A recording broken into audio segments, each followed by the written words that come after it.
Gallery. Yeah, gallery view. I think that's what it is. Where's Yeah. that at? In the top right corner, it should be like a view button. All right, y'all. Welcome. This is the August 12th, 2021 episode of the Good Podcast. I'm y'all hosted with the most is Mike. Going from left to right, you got Shane. What up, Shane? What up? Prentice, aka P Jack. Yo, yo. Kevin, aka the Schwab. Um, DJ, aka DJ. What's up? What's happening? Y'all know what's going on, man. So we're gonna jump straight into some NBA takes. Let's talk about this all season, this free agency. Shane, I'm gonna start with you, bro. I'm gonna start with you first off. I'm gonna give you some props because I don't really think we've been on the pod since the finals was done, man. You know, you wore that damn Bucks hat and you told us, I think at first it was the East, just the East at first. Really before the Lakers got took out. And then once they got took out, you stuck to that. So definitely want to give you props on your pick for the NBA for sure. yeah, I was on Milwaukee all year from the preseason to win the East. My biggest thing was the upgrade from going from Eric Bledsoe to Drew Holiday was pretty much my biggest reason. Like we knew how good Milwaukee was, but like I felt like that was like the missing piece to get him over the hump. Now, that being said, had those Nets guys not gotten hurt, they're gonna win that series. But hey, I cashed the ticket, and I'm not apologizing for it.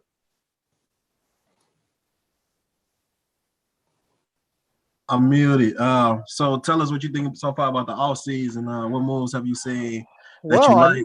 Anything you don't like? Probably start with the obvious.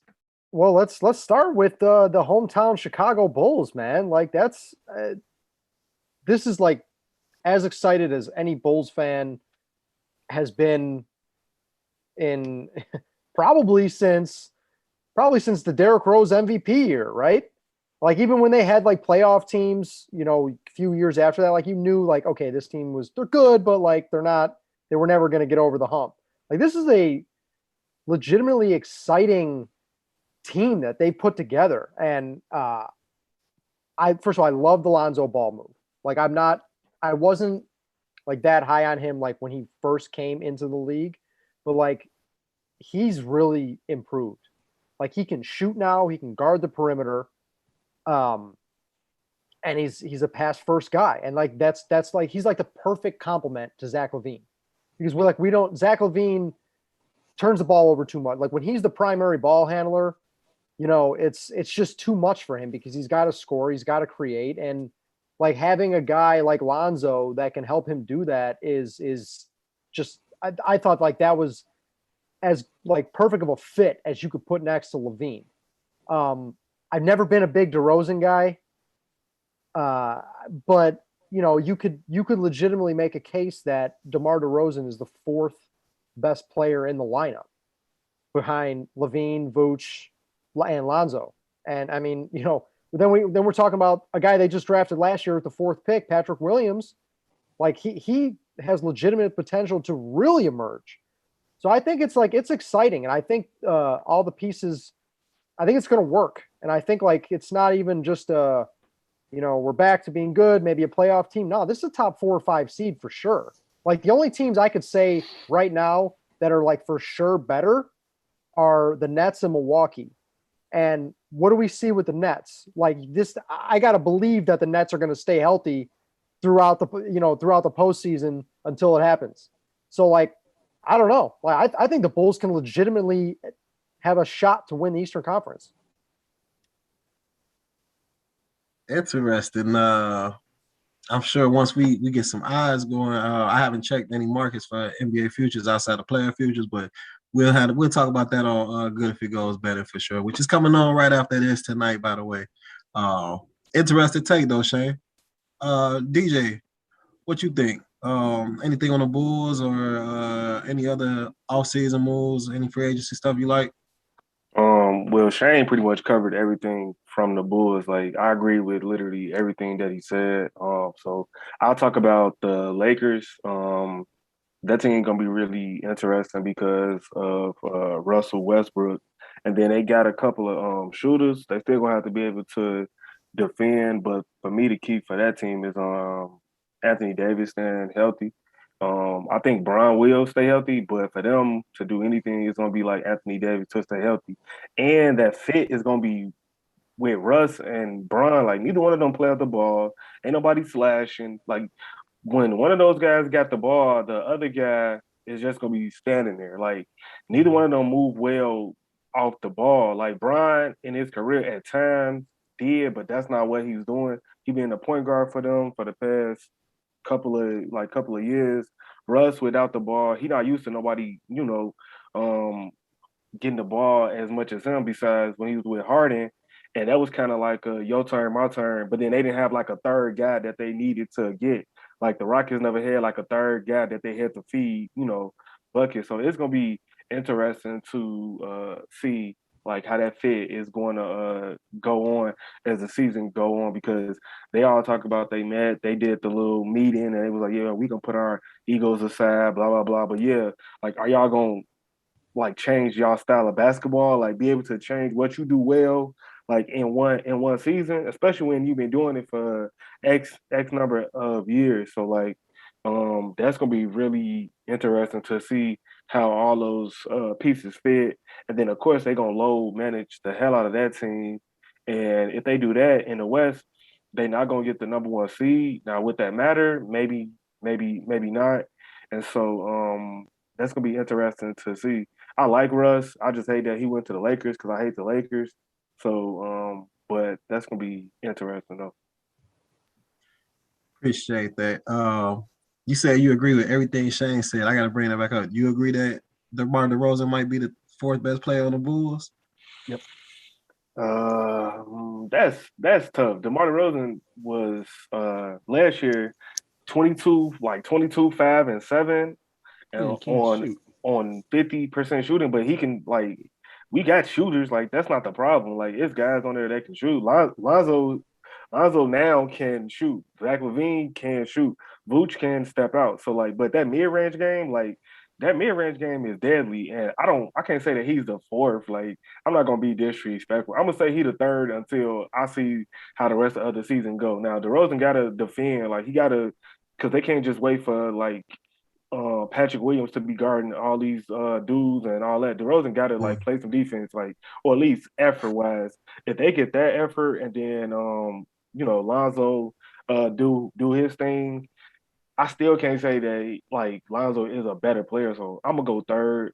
I'm gonna go third until the season starts. But DeRozan had a good season, and then saying he can't shoot, okay, yeah, that's not like a Ben Simmons, he can't shoot, but mid-range game, he gonna kill you. And if you can still get buckets in the mid-range and you got other guys that can do other things, bro, you fine, because we not counting on you to, score all these points and do all that. Your best player and your second best player can't be guys that cannot shoot.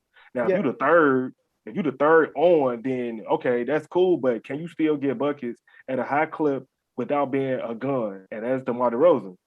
He don't need 25 shots to get you 25 points and all that silly stuff. And he can operate at a way where he can fit a lot of different teams, because all guys want to do is either try to get fouls and flop or shoot threes. And then he said, let me operate in the mid post down. That's cool. And so when we say he can't shoot, does this mean from the perimeter? That's Schwab. I didn't say that. Yeah, I know Schwab said it. So yeah. You mean from the three? From the three. He gave you something about from three. Okay, because I'm he probably is the best mid-range shooter in the league. and that's a shot. Yeah. So plus he can finish too. But Schwab, I'm gonna let you go ahead. You got that Bulls hat on, so I'm gonna let you chime in real quick. Because Prentice, I still want to hear you talk a little bit about the Lakers, because Brian, your guy for sure. But Schwab, you just said that DeMar DeRozan can't shoot. I want to hear what else you got to say. You got that Bulls hat on, so what's to it? I'm with Shane. I think he is the fourth best player on the team right now. And if damn, all the DeRozan hate. It's a good problem to have, right? It's not a criticism of him. I think at this point in his career, that's what he is. A great step forward. I like his game a lot. He complements LaVine well. He nailed that.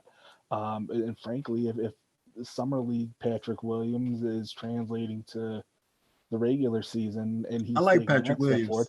Yeah, I like him. DeRozan might be the 5th best player on Come that on, team. man, slow down. Like DeRozan did put in too many years of being a quality player for y'all to just be like, yeah, all these guys are just all of a sudden better. Before last season, No, people it's a wasn't really. compliment to People what they've wasn't really. done. No, that's good for the not- All Bulls.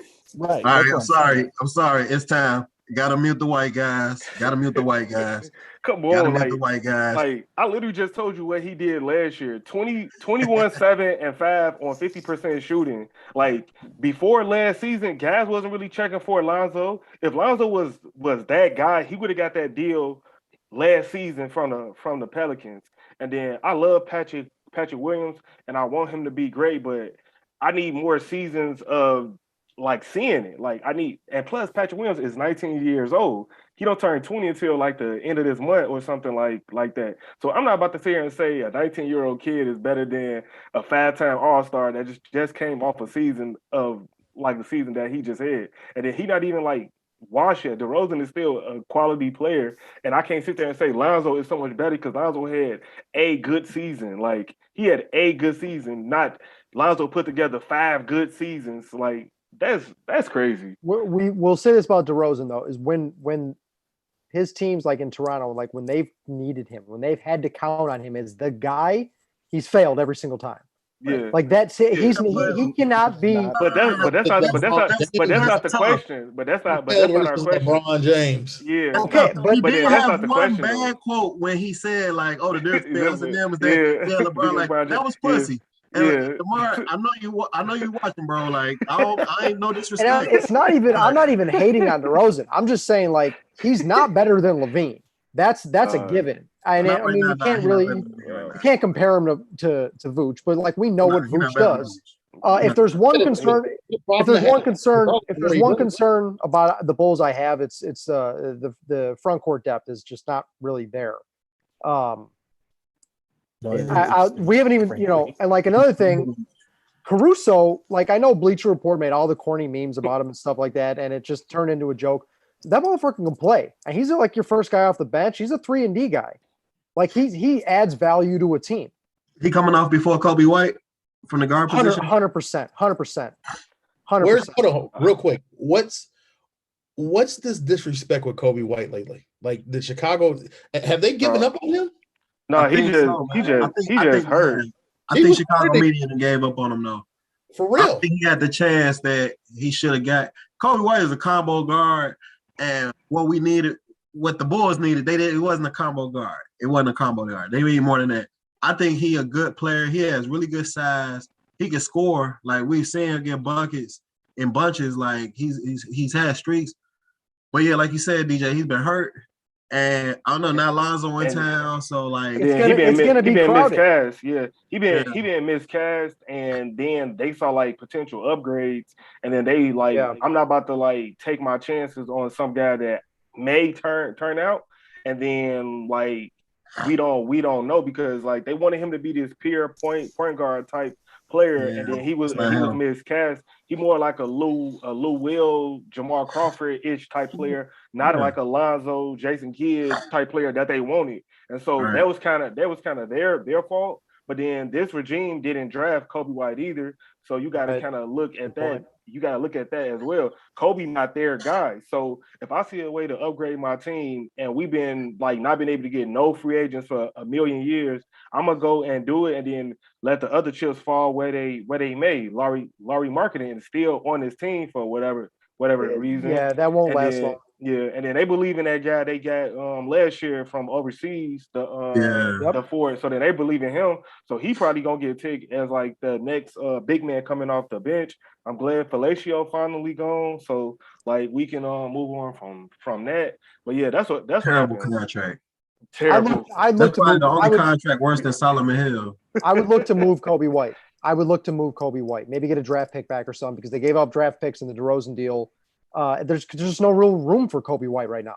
Yeah. Where's he going to be? Front court depth, like you said. So yeah, I would look to move him for something like that or a draft pick. I mean, it's nothing against it. I don't think he's bad. I just think like they don't really. I think he's solid though. I agree with Mike though. I think he's solid. He just was miscast, and And then the new regime didn't draft him, so like they don't really owe him nothing to like see it out. So I think that's what happened. And then he hurt, so I don't think he gonna start the season, or he gonna start the season like on a can't play list or whatever they call they like injury list or whatever. And so like that's gonna slow him down too.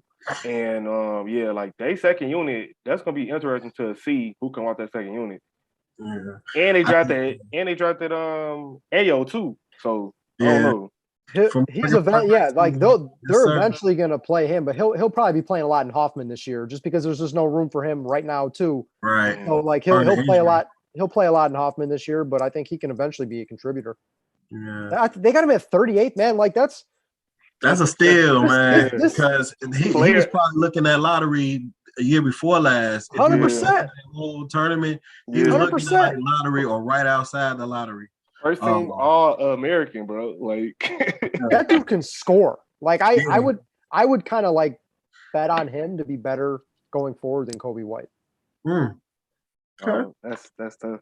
Yeah. We got some Kobe White takes in there. PJ, I see you repping you got that bullshit on your chest right now, you know what I'm saying? But it's not basketball season right now, so I ain't on that. But yeah, let me hit some Bron takes, some Laker takes, man. They picked up Russ, they picked up Melo, they got rid of some guys. And what else you like from free agency and the offseason? Well, the two things that it's always seemed to be these two franchises we talk about every offseason is Miami Heat and the Boston Celtics.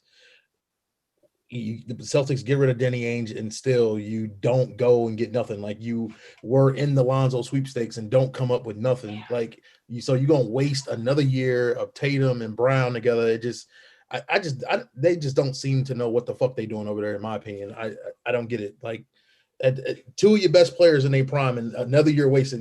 They know better than a fifth seed in the East. It's a year wasted again. And then you got Miami Heat. I love what they did. They just Pat Riley when they, you not a Jeremy Rondo fan? You not a Jeremy Rondo fan? Dennis Schroeder fan? He sucks, bro. He sucks. I don't think he's as bad as like everybody thinks now. Like I think the hate's gone a little too far. Yeah, the hate's gone a little too far because he completely miscalculated his bag, and I think a lot of slander is coming from that. He's not a bad player. I think when he had his opportunity in the playoffs versus Phoenix, he didn't show, and then they took it and ran with it. But he's a solid player, but I mean, Dennis Schroeder or Lonzo Ball when you're the Celtics. I mean, but I don't think I think Lonzo to the Bulls has probably been something that's been in the making for months. I think that was a done deal. That's been a done deal for a while. Like you heard all the rumblings. Yeah, since the All-Star break, like they was talking about it, but they wanted like extra picks or something, and they was like, "All right, bet we just gonna wait till the off season." Right. Yeah. AK basically was quoted saying that like back then, like we're not done, like we're gonna get who we was trying to get. Like that shit is crazy. Dude is really good. To PJ's point, I think Miami and the Bulls are in a it's gonna be a close competition between the two to see who's the third best team in the East. Yeah, like I said, Pat Riley, he does it again. He go out there and he get the type of guys that he need or he want for his team to kind of take that next step. And you add Kyle Lowry to your starting point guard position. Now you added PJ Tucker. They added Markieff Morris, who gonna, the Morris motherfuckers just do what they do off the bench. He gonna be off the bench, but I thought they made solid moves. They're not gonna beat New Jersey. They're not gonna beat Milwaukee, but I think they're gonna be the third solid team in the East. Like they like back where they was. Like to me, Cal Lowry and Dragic, that's not a man, we got don't do that. Don't do that. Like playing what like for that team, the way that team play, they be more like system. They need Jimmy Butler for whatever Jimmy Butler is going to get them like the intangibles, but they're like a really good like system team. Like they not about to be like, oh man, we about to make this run because we got Cal Lowry like over Dragic and like the other guys that they left. Now PJ Tucker gonna help because Jimmy ain't gonna have to guard everybody. Like that's gonna help. Right. And then Morris too, because he gonna be guarding those guys too. But like they was talking about like, man, they got Lowry, so now we instantly about to like go up to they're not just gonna be like, that much better. But I'm not saying they're gonna go out and win the championship. I'm not saying they're gonna win the Eastern Conference, but Kyle Lowry an upgrade over Dragic, bro. Come on now. I mean, for that team, I guess Cal Come Lowry on is now, yeah. Cal Lowry Come on 37. now, my man, I'm a talking, champion.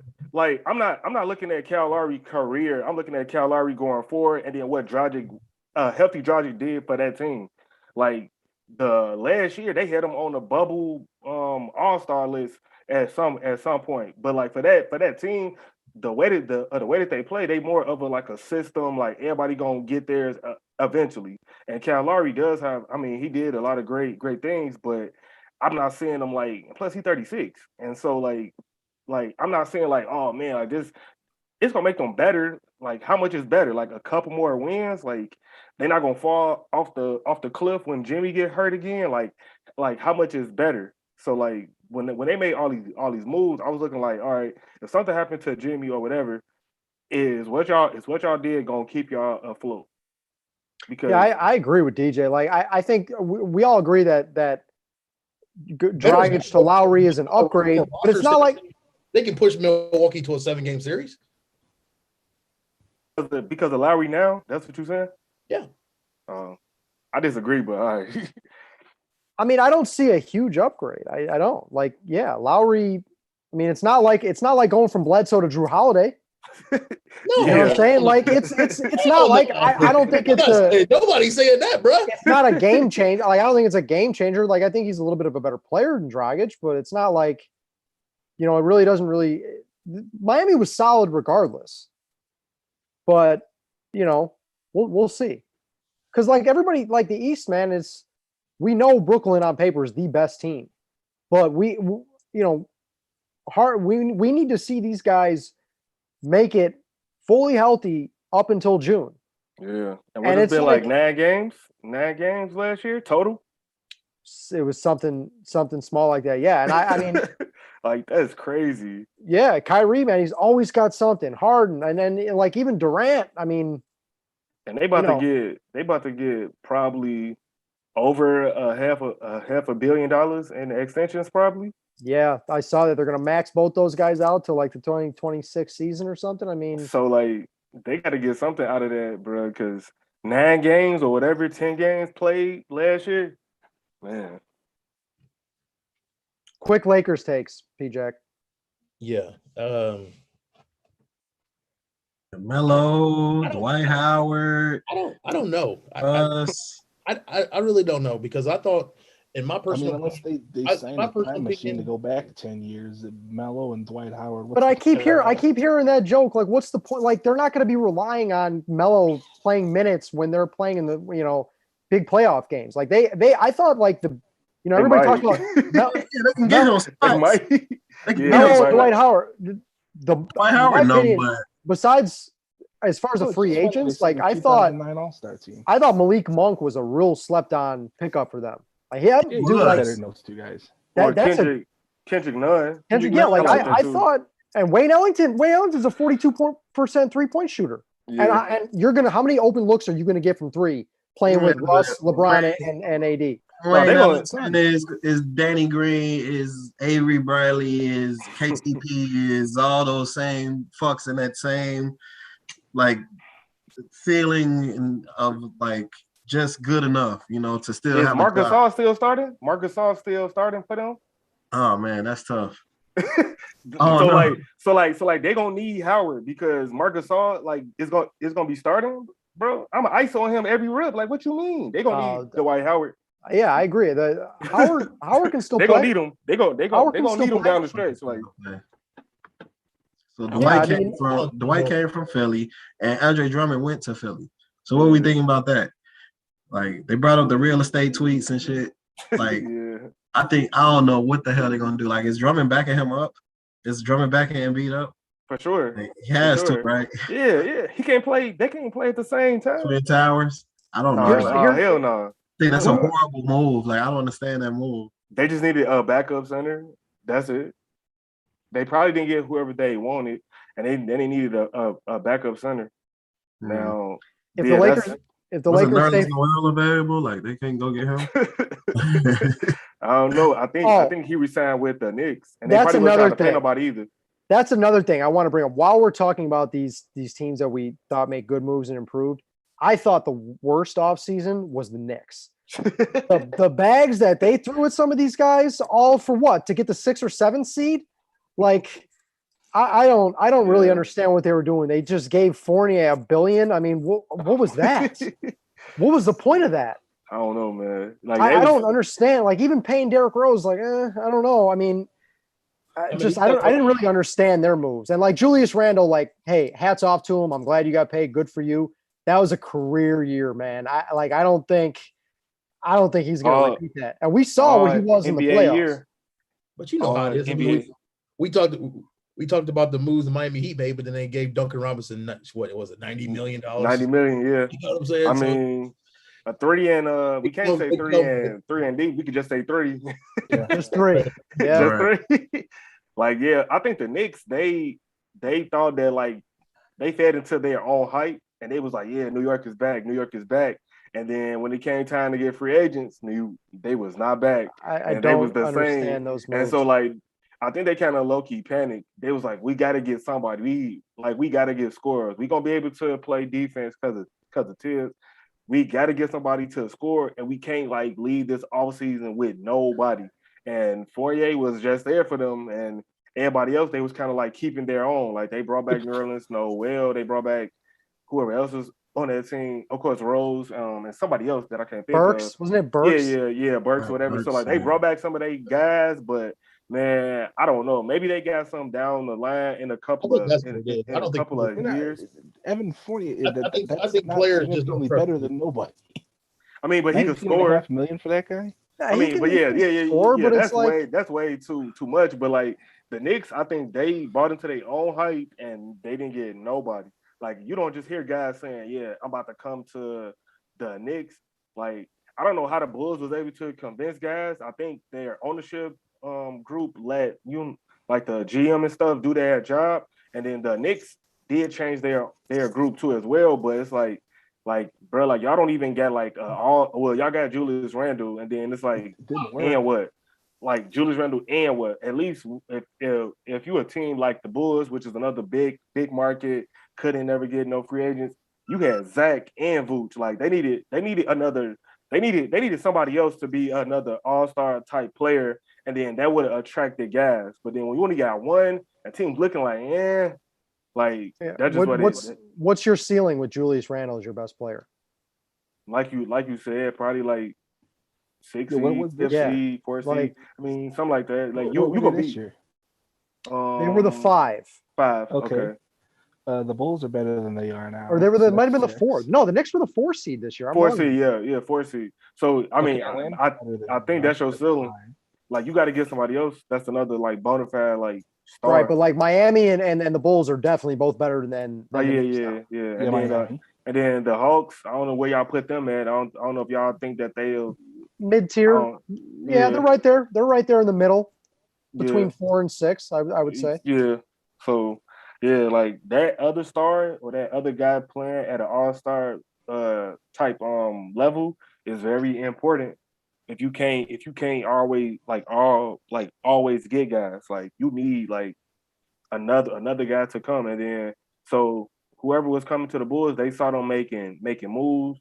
Patrick Williams looked good. It's just a different look. Like Barrett plays like decent, and then of course, Julius Randle came out of nowhere, and then Rose was solid, but it's like that wasn't enough to like get somebody to be like, yeah, let's go run it back. Like, yeah, they went nuts.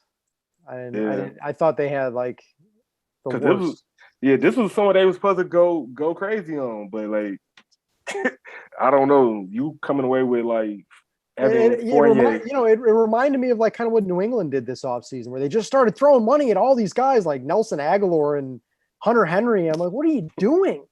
Yeah, but at least with New England, it's a proven track record of like these are smart people and they've made decisions. I guess, but Belichick hasn't exactly made very good decisions the last couple of years. They broke a record though, the most money ever spent in the all season.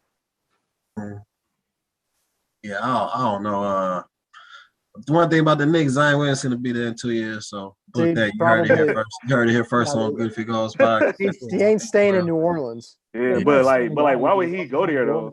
They always screw those things up. Go back, play with his boy RJ, and but then, playing the Mecca, right?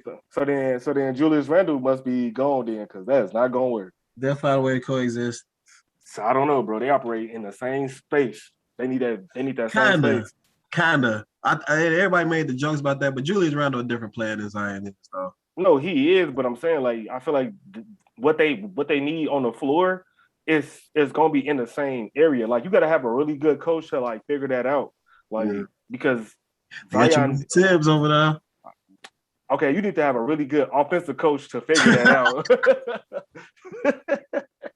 All right, man. I'm just pulling up some stuff.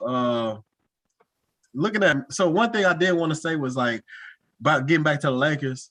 I'm not sure if they're gonna be the favorite coming in into the West, winning the West, but that's all we could definitely talk about as a season go on, like the trajectory of that team. Because, like you said, it's gonna be hella load management with them guys, and really seeing how they others come together because they ass not gonna be playing in the postseason. So it's gonna be funny seeing how they get their others to get them to like a 4 seed or something like that. So, but some of them they gonna need them guys though. Like people boy like THT. I mean, if we're talking, Mike, if we're talking strictly odds here, the Lakers are the runaway favorite to win the West. Yeah. I was just about to say now? They got they got the best odds. Like they got right now? Yeah. I have the to win it all odds. I don't have the West in front of me. To win it all, the Nets are plus 230. They're the favorite. Yeah. Lakers are plus 375. Yeah. The next closest is the Bucks at plus 850. The next closest Western Conference team is the Warriors at 11 to 1. So the Lakers would be close to even money or even shaded to the favorite to win the West. I got it on points right now. I got it on points right now. You can write the Clippers off. 170, and then they got the Warriors plus 375. I'm surprised. No, thought there'd be more teams a little bit closer, but no, the Clippers. Kawhi ain't gonna play next year, so. Right, everything revolves around Anthony Davis. If he that's the thing. Like that's the thing. Come back playing like a top 5 player, they running away with that shit. Just can they make it through healthy? It's the same question the Nets have. Yeah. Well, we'll talk more betting odds a little bit later on. Good if it goes betting. We're gonna shift gears to the NFL. Not postseason. Preseason is going on now, and we got some training camp stuff. Our lovely Schwab here wrote an amazing article about an experience at Bears training camp where he highlighted a lot of stuff with different positions and stuff. So Schwab, just start us off. Let's talk some Bears training camp and what we're looking like in the preseason. We got some stuff shaking this weekend as well. I love how Prentice cut his camera off when we got to talking Bears. I love it. Don't be a fan later. No, I gotta check something. Yeah, we'll see what they look like the first preseason game on Saturday.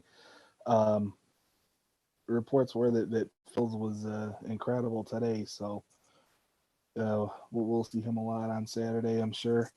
The people already clamoring for him to be the starter, and Nagy said he gonna play into the second half. Yeah, I mean, as he should. I mean, this is what this is for. Right. I think people are really underselling Andy Dalton, though. I mean, just based on what we've seen from camp so far from him, and I guess he kind of struggled today against the Dolphins. But I was there a week ago, Tuesday, and I mean, he was looking really good. I mean, I got the chance to talk with Kurt Warner after practice had ended, and I mean, he's a big Dalton supporter, and then thinks that this is a playoff team with Dalton. So it's really funny when you think about it. The best case scenario all along was Dalton plays well, and they get the year for Fields to learn and get adjusted to NFL speed, and it looks like we've got that, and Bears Twitter still isn't happy. So Bears fans don't hear that shit, bro. Yeah.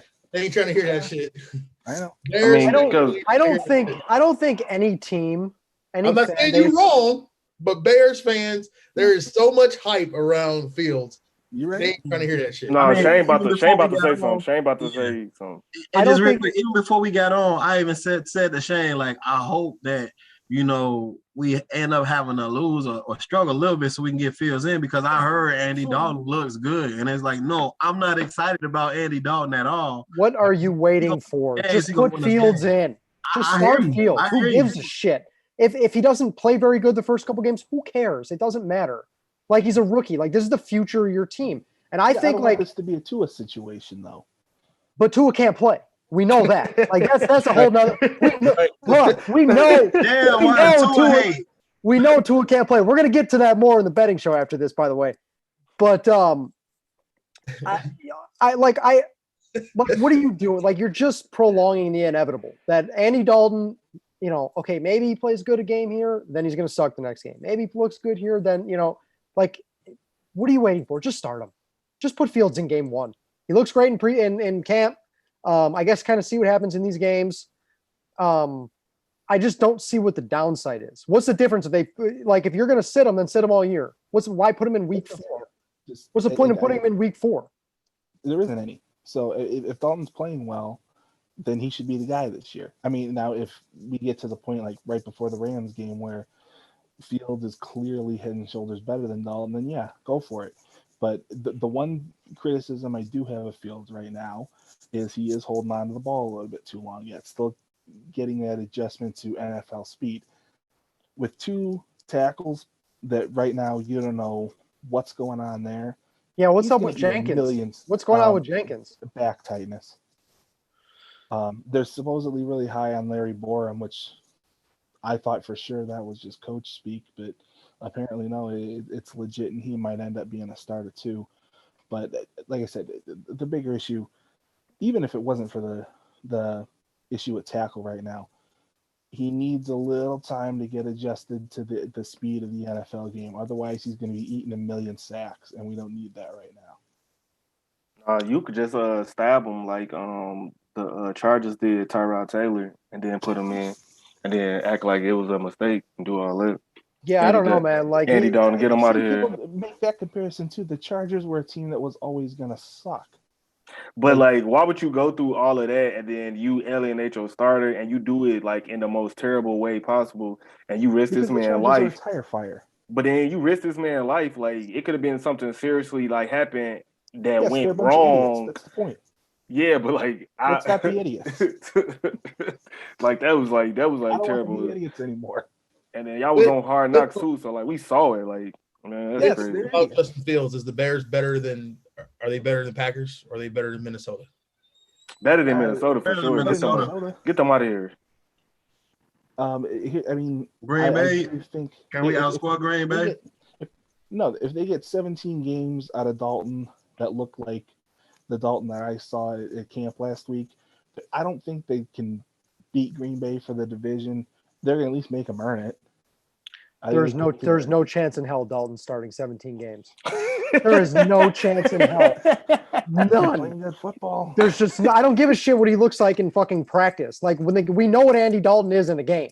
It's Andy Dalton, dog. Like, yeah, like a responsible court. He's a serviceable backup, is what he is. Like, he can be a backup. That's it. Like, for what? For an 8-9 team? I mean, like, if Mac Jones was the dude that we drafted, then okay, yeah, I want Andy Dalton rolling out. But Justin Fields, like, this is like damn near that generational talent shit. The pressure that they're gonna have. Yeah. So like the Bears are week 1 at the Rams. 7 or 7.5 point dogs with Dalton playing, right? Let's assume he probably doesn't play too good against that defense. What do you think Monday morning every single fan in this city is going to be typing and screaming? Right. That's what I said. They're going to say, get the fucking ginger out and put in the guy that is our franchise now. It's not even going to be by Monday morning. It's going to be by halftime. Exactly. Like 10-0 by halftime, and I'm going to be at Chicago Bears. Please. I shouldn't have to say shit else because they're going to know what I'm talking about. At Chicago Bears social media, I know y'all watching, so it's all love, you know what I'm saying? But, yeah, I hear you, man. I think you got the same problem in San Francisco. I like Lance, like, put him in. Like, he looks like. I don't think he ready. No, well, like, I think they'll give him, like, in San Fran, Jimmy G has actually took a team to the Super Bowl. They got a crazy winning record with him actually being healthy. So I think that's the difference. Like if Andy Dalton had actually took the Bengals somewhere and then he had won all these games and was different, I think it'd be a little bit differently. But like I think Land's curve is like it's steeper. Like this It's a lot steep. dude played one game last year and then now he in the best league in the world, and then they're like, all right, bro. So like he gonna be good, I think, but I think it's different because Jimmy G got so much stock with that team.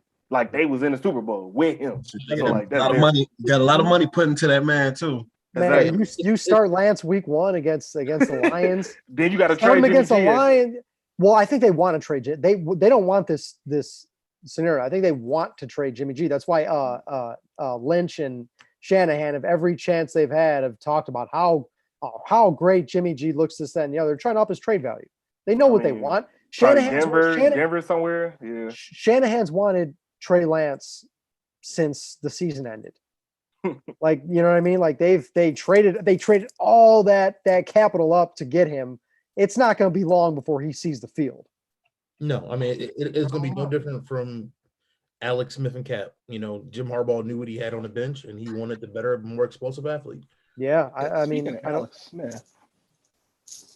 Oh, yeah, he was at Bears camp. You think Andy Dalton gonna start 16 games over? That shit ain't fun. Because our head coach saw that work in person right there. He was the offensive coordinator for that, where they had Alex Smith, and they let him ride that season out. And then they turned Mahomes loose, and what did he do? Threw 50 touchdowns and won the MVP. This ain't Patrick Mahomes, though. Yeah, because it's a lot more hype. It's a lot more hype around Justin Fields than it was Patrick Mahomes, bro. Shout out my girl Kelsey. Kelsey was the only person that knew about Patrick Mahomes. If I was a Bears fan, I'd be like secretly hoping that Aaron Donald puts that ginger's head in the ground. Concussion protocol, bang. Put Fields in by default. There you go. I'm just worried about the line. Like the offensive line needs to be straight. The offensive line needs to be okay. Like, because I don't want him to have to deal with like a really terrible offensive line, and now he running for his life. He can't get through all his reads, and then that's every single week. Like I would rather for him to, I'd rather for somebody else to take those hits, and then when they figure it out, then it's better. Or like Tevin Jenkins be okay, the rest of the guys be okay, and then the line is solid. If you're telling me that the line is solid, then I'm okay. But right now, both of the starting tackles ain't even played yet, and it's like, okay, so then what? I just watched Cam Newton get sacked by dude from Ohio State, and he beat him right off the line. That's the best defensive player in the league. Who Chase Young. Yeah, Chase Young. Like, so like you don't want that. You don't want that. You don't want I'm sorry? Did Aaron Donald retire? No, but Chase Young's the best defensive player in the league. Relax yourself. Did Aaron Donald change? Relax yourself. How does that work? Relax again, man. I'm sorry. I got to do it again. Schwab, you got to catch a straight. I got to beat the white guys. What the fuck did you just say? Hey, Youngers, what? Man, I'm the biggest Ohio State fan here. You know I love that boy. Yeah. But come on, dog. Like, in the Corona season, he did enough for you to think that? You're muted, my man. Go ahead. Let's hear. Sorry, Schwab, because you was on point with the Aaron Donald take. But what the hell? What just happened? This is gonna be something we gotta run back and play that. Cause damn, Shane, he tough, but he ain't there yet. Come on, dog. Shit, dog. It's a lot of players in the NFL, dog. And it's a really good one on defense. And you say Chase Young, number one. All right. That's a take right there, Shane. That's fucking scalding hot. We're firing takes over here on the Good If It Goes podcast. Yeah, man. But rookie quarterbacks this season, like this offseason is gonna be interesting. I still want to see what happened with Deshaun Watson. That's gonna be interesting as well. He's not traveling. He's not traveling on the preseason. I don't think, man. What a weird situation. Like, I mean, at what point does Goodell step in and do something? I mean, at least tell him to stay home. I mean, this is just ridiculous. Like, he's not going to play for the Texans. You can't really trade him right now. Who's going to trade for him with the uncertainty? I mean, it's he's probably going to get the 6-game suspension that other guys. Was listening to what Andrew Brandt was saying, and he's saying like with the press, and he thinks he'll get 6 games. And then that's it. Then he can like do whatever else. Yeah, that'd be crazy. Like, cause brother, that's a lot of like legal stuff that they gotta work through. But the he NFL probably ends up in Philly at some point, right? I mean, That maybe, seems to be the like, but they like you said, like we haven't heard nothing. Like the NFL haven't did nothing, and then he's just like a lame duck kind of sort of. It's really bizarre. And they usually like tie those things up. Like they usually like, all right, stay at home until we can figure it out.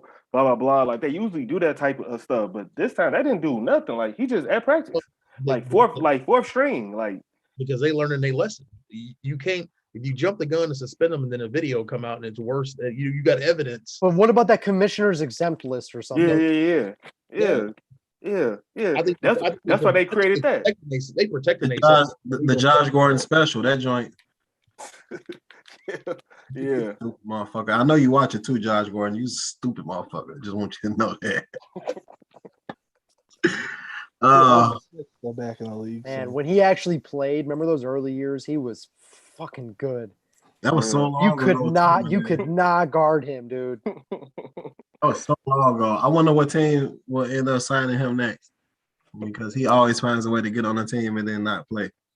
But that's urgent. Yeah. Weed's legal in Canada now, so. Oh, CFL. Wouldn't be surprised if he ended up somewhere like that, right? Our top CFL correspondent Schwab here will have the news. Sean Oakman playing up there too, so that's kind of cool for what it's worth. But we're gonna move on though from a couple of other type of situations, because the conversations get kind of wild here on the Good If It Goes podcast. We can talk about vaccinations too, like your boy Lamar Jackson. He said he'll think about it. So y'all think that's gonna have any impact on the year? Well, I don't know. Hold on. I want to know how Sam Darnold's vaccine research is going, because he remember said he was not going to get the vaccine. He was going to do his serious research into. I just want to. When we got an update how his research is going, I'd love to know. I'd love to know. And Cole Beasley and DeAndre Hopkins. I mean, Jesus. Like the NFL decided that we cannot physically force you to get the vaccine, but if you don't, we're going to make your NFL life a living hell. Pretty much, yeah. And it's like when I'm watching that Hard Knocks episode the other night, which sucked, by the way. Dak is a fucking dork. McCarthy's a fat slob. But I'm watching that episode, and like you see some of these guys in these meetings with no masks, and it just looks normal. And then you see like the one or two guys that are sitting there like separated in masks. And it's just like, like you got to go through all this testing. You got to go through this contact tracing, all this shit. And Kirk Cousins, like that's another guy. I mean, holy shit! Like, just all you got to go through all this stuff just because you don't want to take a little dab in the arm. Plexiglass. That's what he said. I'll sit behind plexiglass. Yeah. Put him in there, then. Put him in there, like. But like for like Lamar Jackson, like he got it twice. Put Kirk Cousins in the plexiglass with no holes. Just let him die out in there. Let him suffocate. But yeah, Lamar was one of those rare people that got it twice, and he still doesn't want to get vaccinated. And it sounds like that first time he had it pretty rough. And I remember like when he came back and he was off for the first couple games, just like Cam Newton, remember? Yeah. And it's bizarre, but let's hope that it's going to be a lot different this year. We know that than last year, as far as not knowing if a game was going to get played, if it was going to get delayed, if we're going to get that Adam Schefter 8 a.m. Sunday tweet. We got 150 positive tests, but game's on, all good, let's roll. Like we know, like at least that. Like I think 90% of the league was actually fully vaccinated last I saw. So I think COVID will be at least for the NFL will be a minimal distraction. The Sam Darnold thing, I mean, like that was one thing. Who was that idiot on Washington that said he wanted more information, and then got mad that the team was bringing in somebody to talk about. Oh yeah, like some one of the people that helped create the vaccine, right? I know you're talking about. I forgot the name. Sweat. Yeah, that's there you go. Montez Sweat. Yeah. Yep. He said he wasn't a fan of it or something. Oh, and how about Adam Shaheen? Adam Shaheen had some real dumb comments the other day too. I heard Khalil Mack fucked him up today at practice, but there's no video. There's no video. I scowled for it. Like I heard they said Khalil Mack slammed the shit out of him, but there's no fucking video. Oh man. Speaking of, that made me think of I just seen a tweet somebody had posted like 3 years ago. They was raving about Mitch and shit. Oh yeah, I see. From Kevin Fishbane. I saw that. Yeah, they was like, man, this is great. Like, come on, bro. Like, it's just practice. We talking about practice, like. Yeah, it was the poor training camp takes. They're like, crap explodes as Trubisky delivers a strike to Shaheen. Like that like probably like did never happen like in the regular season. Like I doubt it. Like that's another thing we gotta remember. And like even me, like myself, when I'll start reading these things about how so and so looks so great. Don't forget, everybody's in the best shape of their life right now. Everybody looks, they're learning all the rookies learn the playbook. Like the only like good player that I've like read that like doesn't look good is Joe Burrow. I don't know if you guys read some of that stuff, but yeah, they just said it's probably gonna take him. It's probably gonna take him a little bit longer. Like physically, he's there, like body wise, but like everything else, it's not like working. That's what they saying. Yeah, and I will at least entertain that part of it when it comes to Fields. Like Joe Burrow last year, man, like that offensive line literally almost got him killed. And like, and he was running for his life every game. And like if the Bears offensive line just like isn't like ready right away, then I could see all right, let's let the ginger get clipped before we put Fields in back there, because it's not even necessarily just that, but it's a matter of too, like here's a guy who's been in the league. He knows what NFL game speed is. Dude, you got to stop with this Dalton. All right, let's like stop with Dalton. Like I get why you would maybe want to ease Fields into it. I'm not really going to argue that. Like I think that you should start him, but I won't really like argue against it. Listen, I'm not out here to start Andy Dalton's Hall of Fame campaign. I'm like, he's a serviceable quarterback. I mean, look at what we've had here too. By the way, except for that one really good year Jay Cutler had. Yeah. If Dalton's even like close to what he could be, that'd be the best quarterback. What can he be? What can he be? A decent quarterback who's not going to throw up all over himself. He's not going to throw that idiotic pick straight to the Falcons linebacker that Trubisky did. So 8-9 or 9-8. That's about it. Because you can't go 8-8 no more. It's so stupid, dude. I hate that. I really despise the extra game. Me too. Really I hate it because of the records. I think and I think it's because the NFL is 14 games before they expanded to 16. So like how all the like old dudes like get pissed because all the old records was dismantled. Like I feel the same way. Like it's gonna be the shit to see Patrick Mahomes throw for 6K whenever he does. That's gonna be crazy as fuck. But it's just another game for guys to get hurt. That's the way I see it. That too. Another game for guys to get hurt, but then it's gonna be dope seeing motherfuckers run for 2,200 yards too. That's gonna be shit. True. That is true. Like, could you imagine Adrian Peterson prime AP 17 games? Like 2,200 probably. Calvin Johnson 17 games for real. Like probably 2,100. That's why I don't like it. And then of course just for like seeding and like just all that shit. Like I'm with you. I hate the new playoff format sucks too. I don't like it. Super wild card. Yeah, with only the 1 seed getting the bye. Like, that's crazy. Like if you're the 2 seed, you win your division, you got the second best record in the conference, you deserve a bye. Yeah, I remember you didn't like that. I didn't like that. Yeah, I don't. Because like if you go 13-3 and somebody go 14-2 and then you got to play the next week. Yeah, it's ridiculous. 13-4. Yeah, I mean, yeah. Right. Yeah, but that's tough though, man. Like just historically, like people have not had to play like a whole game, and now you in fucking wild card week too. So Yeah, man. But I mean, stuff changes. I guess it's all about that dollar. Y'all know that. Yeah, it's So all about that all about bread. that Yeah. money. So it's the NFL we talking, but think that's good for some NFL talk, man. Any other takeaways y'all got, or any burning things y'all got to discuss on NFL? We had some NCAA talk before we got on, so next time we'll dig into NCAA a little bit more. Shane, what you was gonna say? Well, I'll cover a little more in the on the gambling show, but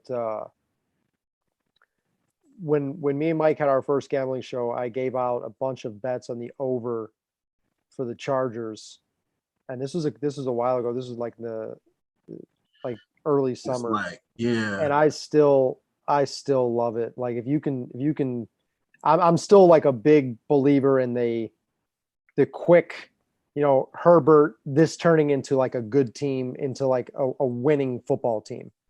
Like, I think they're definitely a playoff team, and I think they have a legitimate shot, especially at their price, to go win the Super Bowl. You believe in Joe a coach? Lombardi is the OC, though. You believe in a coach? I believe in Brandon Staley. I don't believe in Joe Lombardi. Wow, like what? I believe in the just the addition by subtraction, getting rid of Anthony Lynn. All right. I'm serious. Like, he was horrible. Like, he was legit as one of the worst I've ever seen.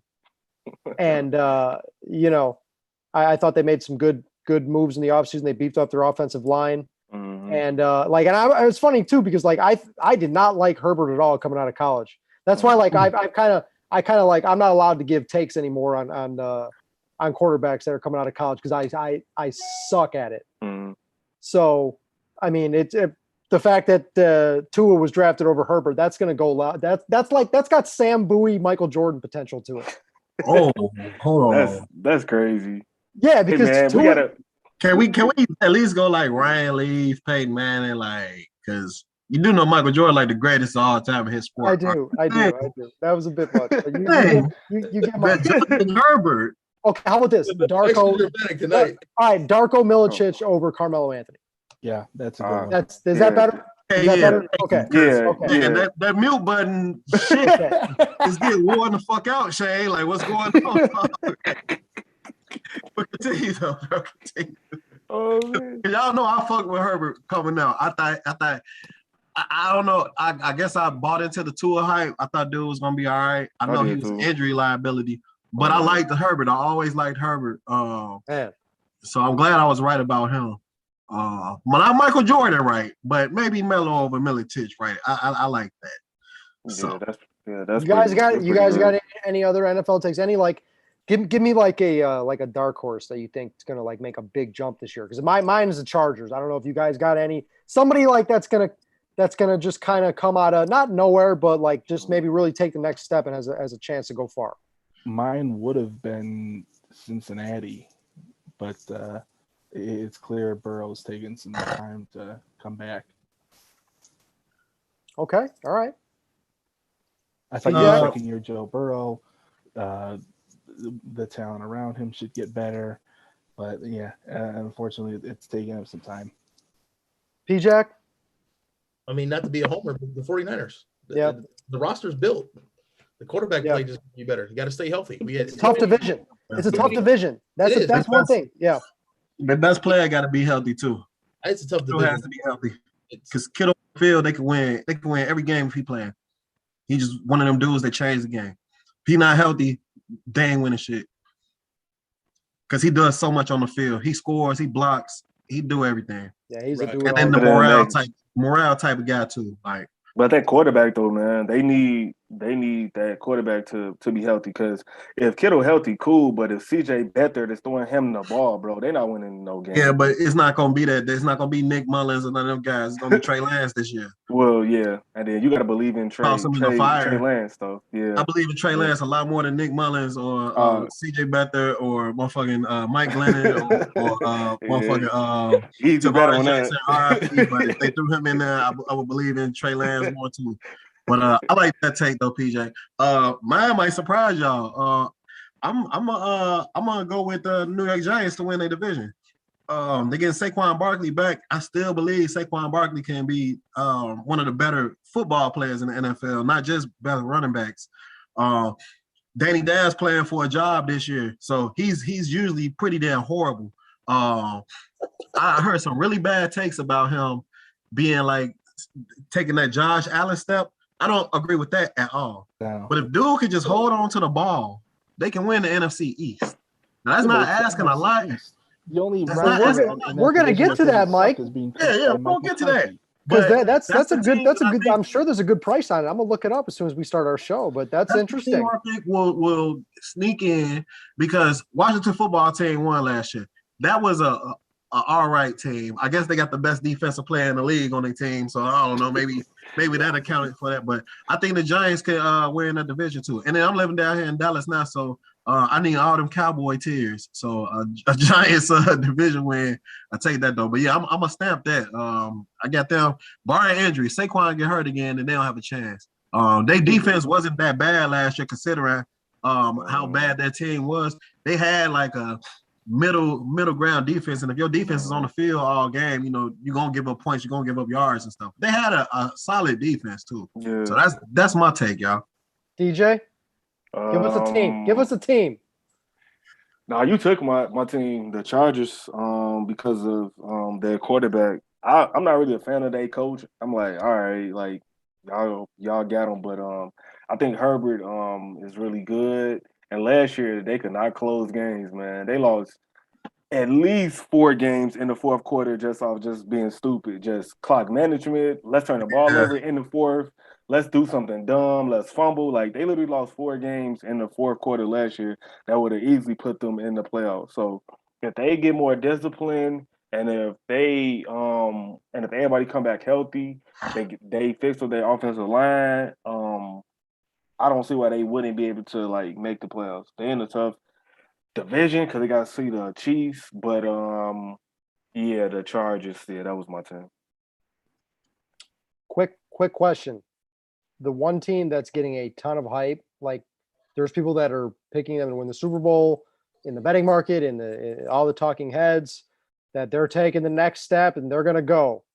Cleveland. Browns. Yeah. I don't really have a strong take on them, honestly. Like I don't. They're balanced, man. That's a balanced team. Like they run, their scheme, and like defensively they're tough. Their scheme is just designed with those 2 running backs and Mayfield being good enough. Like they're tough. Yeah, I ain't a Mayfield fan, so like I like everything about their team. He was good last year. Him. Yeah, he was all right. Like they didn't ask him to do a bunch, but now so like I feel like if they ask him to do more, that's where the challenge is gonna come on. But if he just, do okay, just be middle tier and not like, this savior. You draft a guy number 1, you expect for him to be that guy. They're not asking him to be that guy. They're asking him to be a little bit better than a game manager, and that's all that he need. Like, so if they defense stay, good, solid, and if they can keep running the ball, yeah, they're gonna be really, really tough. As long as they ain't asking him to go win games, then yeah. Yeah, I think dude got 2 of the best. He got 2 RB1s in his backfield. Like he has a lot of talent around him. Very good talent at the receiver position, tight end. Kareem Hunt's basically like he's like a wide receiver too. Yeah. He catches a ton of balls. They send him out. That's a good balance they got. And they offensive line good too. Yeah, and I think Kareem Hunt almost had 900 rushing yards last year, or maybe it was 900, almost 900 all-purpose yards. I think it was almost 900 rushing yards though. Yeah, like he's damn good. Nick Chubb is damn good. But Baker Mayfield, he just not it. Like it comes a point to where like you just not gonna get away. Like this NFL right now, you're not gonna get away. Your defense has to be like A1 to get away with just subpar quarterbacking to win now. Like this ain't, Dilfer's Dimes. This ain't none of that shit. Like this ain't Brad Johnson. Like this ain't that. Like this is not that. So I don't believe in Cleveland. Yeah, it's a different game. I don't believe in Cleveland. Another team I think is gonna take a step back is Minnesota. Minnesota has a lot of damn weapons on their team. I hate Minnesota, so maybe this is just bias. But like, I think Minnesota is not going to be able to maintain. You look at Minnesota's schedule; they have a. It's not like the toughest schedule, but I don't see a lot of wins on their schedule. And Minnesota has a lot of players trending upward because I think Dalvin Cook could be the best running back in the league when he healthy. Outside of Derrick Henry, not because Derrick Henry just too damn dominant, but just skill wise, like Dalvin Cook is amazing. Justin Jefferson is amazing. Adam Thielen is still a really good wide receiver. But like I just don't think that they're gonna maintain. I've seen some people picking them to win the North, especially when Aaron Rodgers, the situation was unsure with him.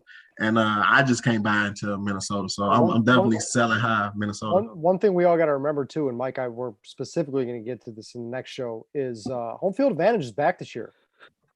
And, last year just wasn't there. It just did not exist last year. So, DJ, for us, like with the Chargers, it's a little bit of a disadvantage because they don't have a good home field advantage compared to like some of these other teams in the league. So that is something we do kind of have to factor in. It was non-existent last year. And so like for them, it should be the same. Like, just ain't nobody there for y'all anyway. So like, but right. Like, well, now road games are tougher for them as to where. But like, you right. But it's like it wasn't necessarily the team beating them. It was them beating them themselves. So like they gotta like that's a bigger issue than everything else because y'all was self-imploding every fourth quarter for like a month straight or whatever y'all was doing. And so like you lose 4 or 5 games literally in the fourth, and you got all these teams on the rope. It's like it's something within y'all team, within y'all coach, within y'all as players that y'all got to be like, bro, what are we doing? And so like I think changing the coach, everybody is more comfortable. Everybody seeing what Herbert can do. It's like, all right, bet, like let's close some of these games. Even if they close, let's say 2 of those games last year, they can trend upward towards the like playoffs. But like they can't just lose 4 games in the fourth quarter. It's also always a lot of random shit that happens in NFL games too, right? Like we always say like the difference between 8-8 and 10-6 is two tip passes, two turnovers that are just unfortunate. It happens. And then for Chargers, it was right. So like it was always the opposite way. You would expect some positive regression for them. Yeah, exactly. Do we want to do any way too early Super Bowl matchups? We'll get that in the next show. Let's let some Let's let some preseason happen. Yeah. All right. Because y'all know I'm still riding with Kansas City, so that's not gonna change. Like I think I said they was gonna win the next 2 out of 3. So my one that they didn't win is gone now. So they gotta go back to back for me to be right. Y'all think the Bucks, y'all think the Bucks going back? Because some people, like a lot of talk I've been hearing is a rematch, basically. It's a chance. Well, they brought everybody back. I don't see how they don't win that division. Like that's one thing you have to look at. That's one thing like we're all questioning, like PJ when he says San Francisco. Yeah, everything about San Francisco, there's a lot to like, but they got like 6 legitimate hard division games. The Bucks don't really have any. Carolina's not going to be very good. We know New Orleans is taking a step back. And Atlanta's Atlanta, you know what I'm saying? Like, so that matters. So the Bucks are rightfully the favorite to win the NFC. Yeah. All right. Well, we was gonna do some Olympic takeaways. Just real quick. Shout out to USA men's and women's teams basketball. When was the Olympics? When did the Olympics happen? Was that this year? Yeah, that was this year. The 2020 Olympics were this year. If you tuned into NBC though, you probably seen curling or basket weaving or something like that. Like they had the basketball games on like ESPN 8 or something. So the like Ocho Peacock Channel 39 or some shit. Yeah. Shout out to the Ocho. The biggest takeaway was Kevin Durant is coming back into his babyface turn. Like I love it. Like he took his heel turn when he went to GSW. I hated him. I called him a pussy, all that. And now he coming back. Hey, Captain America is back. So shout out KD. I know you watching. You probably watching on the burner, but shout out KD. The best quote when they came at all the guys that said they wasn't it and they wasn't gonna win, and the rest of the world was catching up and all that, and they came at Kendrick Perkins and all them. But the best quote was KD saying, "This skill is unmatched." Like There's no better way. Like, I'm using that shit in my personal life. Like, I go to work, I fucking sit in a group, counseling kids and shit. When I'm done, I'm like, motherfucker, this skill is unmatched. Like, that was some of the most cash shit talk ever. But it's real though. Like, he's like, they had us in a power rankings as fourth. Like, we were behind Slovenia. Like, the rest of them caught up. This skill is unmatched. That's how I want to talk about our podcast. Damn it, this skill is unmatched. So, any of y'all got any takeaways from that? I was sad we didn't get Olympic Mellow this year, but outside of that, yeah. My takeaways is that you could not watch it. Like, my takeaways was that they had a whole year to figure out how they was gonna broadcast the everything that you can watch, and you could not watch it. And me, I actually had all of the channels, and I would literally like look on Twitter, be like, oh yeah, this game on. Then I'll turn it on, and then it'll just be like guys wrestling or something. It'll be like a German wrestler. I'm like, bro, what is this? Like, y'all told me to get. Like, I couldn't watch track and field, and I love track and field, but I could not watch it live. Like, I was getting alerts about what was going on. So like, my takeaway is that NBC, whoever is in charge of, you know, putting on all of the events, they did a piss poor job. Like, they had another year and they could not figure it out. And I had all other channels, but none of it matched with nothing. The only thing I watched was from start to finish was the championship, the basketball, the France USA game. That's the only thing I watched. I watched the last three. Like, I watched the last three because I was texting Mike, and he like, how do you get it? I was like, I got Peacock, so I can watch it. But like, you have to like stay up on like a Tuesday at like 12. But I could though, so like, but yeah. No, everything was streaming on NBCOlympics.com. They're trying to get people to sign up for Peacock.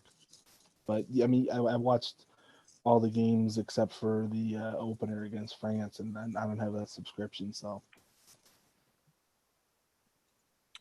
yeah, but other than that, I mean, the basketball was cool.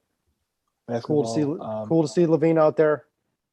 Yeah, Gable Steveson in wrestling winning the gold. Yeah, that was dope. Takedowns in 10 seconds. Yeah, like winning at the buzzer. 21 years old. That dude is ridiculous. I didn't watch it live. I saw the highlights. Yeah, and then another Olympic run in 24 if he wants it. Why doesn't he just go to UFC or something? That could be. Probably underpaid. I didn't know his middle name was Dan either, so that was pretty cool. No, named after Dan Gable. He was born right over here in Portage, grew up there until his family moved to Minnesota so he could wrestle. I mean, it's almost like if you remember Todd Marinovich, where he was just like bred to be this star, and so was this kid, like named after Dan Gable and everything. And unlike Marinovich, he really. Yeah, he actually panned out and he did it. Yeah, that dude is Jesus. Yeah, that was real cool to see, man. That was a good story, and just the way he won. And I had to see it on a Twitter clip because I couldn't watch it live. So, but that's terrible. Yeah, so I don't know. The Corona Olympics, I'm glad they got it in and got it over. I definitely didn't watch as much as I usually do, and that's usually like my safe haven because I don't watch a lot of baseball like that. Unless the Sox I went in, so that means I've been watching a lot this summer. But yeah, man, wish we had a little bit more to talk about on that tip, but hell, we couldn't watch it. So all right, y'all, we're gonna wrap up this week episode, man. Now that we're getting some sports that we watch more and talk about more, especially football season, y'all. Next time we're gonna touch college. Yeah, we're gonna talk some college ball next time because it's coming. And I know definitely Prentice and Shane, like especially you, Prentice, like that's really your wheelhouse.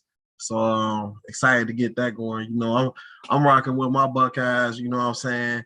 To see what's going on. Speaking of that, I want to say, you know, a rest in peace to my boy Bobby Bowden.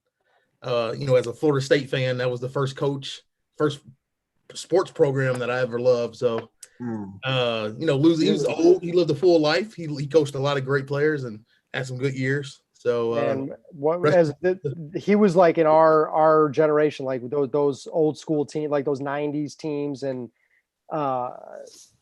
man, they were fun to watch. And it was like 2000s. I think they were ranked in the top 10 for almost a decade. You know, so they had some good programs over there. It was more like 2000s, right? Yep. Yeah. I read a cool Bobby Bowden story. Terry Bowden was recruiting a kid, and so he was at his house. He like came like real late, like 6 p.m. Home visit or whatever, and so he goes like the very last day to go recruit this kid. So he sits in, recruits kid, has his visit for like maybe an hour or whatever. So he says, as he's leaving out, he goes to like his like private car he has. It's like a town car. So he think he's doing it big or whatever. So he says, stretch limo pulls up. Says, driver gets out, opens the door, and out comes Bobby Bowden. So they say like the family comes outside. And he said he shook his hand, shakes the recruit's hand, and then pats Terry on the head. And he said, yeah, when you get home, your mama wants you to call her. And he said that was it. Like, that was it. Like, and he said, like, that was just who that man was. Like, just like swag, like, just like cool, calm, and collected, like, and sent his ass home. And they said that the guy ended up going to Auburn where Terry was, and he was all right. But that was just a real cool story I heard about him. FSU was one of the programs I liked back in the day too, just because they had a lot of swag and Dion and that kind of thing. So that was before I really got into college football. But Peter Ward.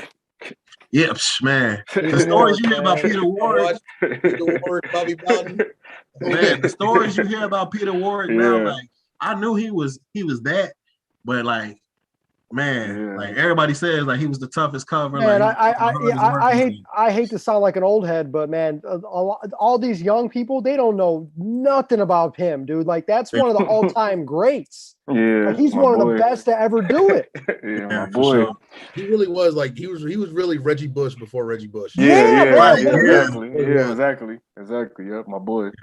That's what I love about college football, man. Like these guys really get to show off their real talent, and they still got that hunger trying to get that first $1 million paycheck. So I'm excited to talk about that going into this year because I really wasn't as excited about a lot of these sports, especially football, because so many players, so many chances to, the virus and all that shit. But I feel a little bit better about this year. So we're gonna see because Corona still probably got number one odds to win.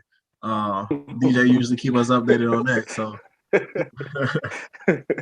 And as long as we're doing tributes here, just this week too. Esposito, man, got him sitting wrong against this one right here. I'm watching my monitor here. Yeah, great goalie, Hall of Famer, great ambassador for the team. So that's a unfortunate one.